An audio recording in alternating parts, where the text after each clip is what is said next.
Good evening, and it's great to have you with us here on a very busy Thursday night. We have a lot to get to, and we begin here with the stock market plunging again as President Trump escalates his trade war with America's allies. The Dow closing down more than 500 points today. The S&P 500 now in correction territory tonight. All of this today after the president announced a 200% tariff on all wine, champagne, and alcohol from France and other European countries.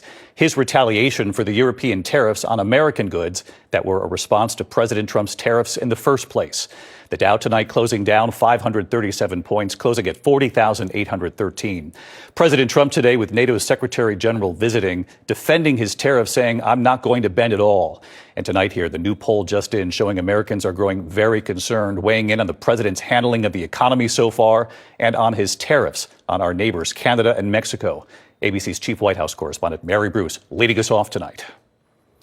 Tonight, an ominous new sign the president's escalating trade war is taking a real toll on the American economy.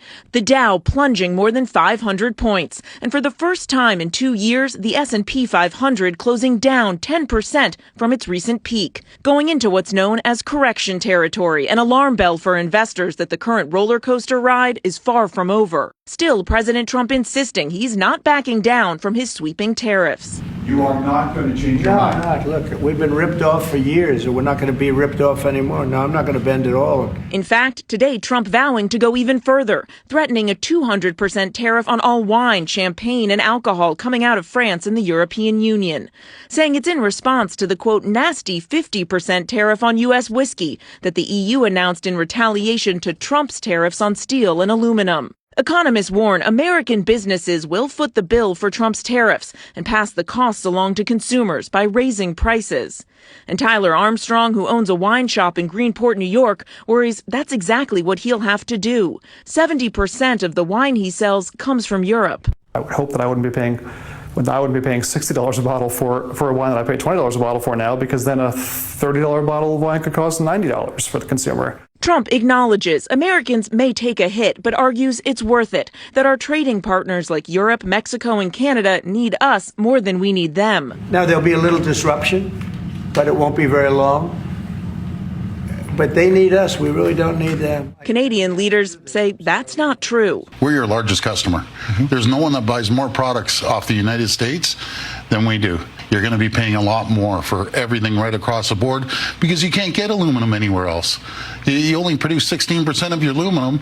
We ship in over 60%. So anything that has aluminum, you're going to pay more. A new Quinnipiac poll shows most Americans are unhappy with Trump's trade war with America's neighbors. 58% disapprove of how he's handling trade with Canada, while only 36% approve. And 56% disapprove of how he's handling trade with Mexico, with 37% approving.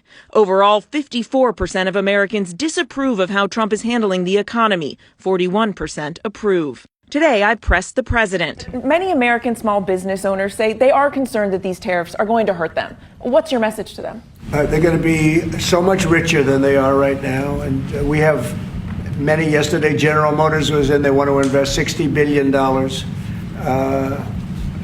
The people from Facebook were in yesterday. They're going to invest $60 billion by the end of the year. But those are huge companies. Small business owners like Jeremy Peterson, who runs a pet food company in Windsor, Colorado, doesn't have the time or the money to wait out a trade war. So we need to take these tariffs off the table so that we can get certainty and move forward, just trying to create a living for us and our family and everyone involved with our business.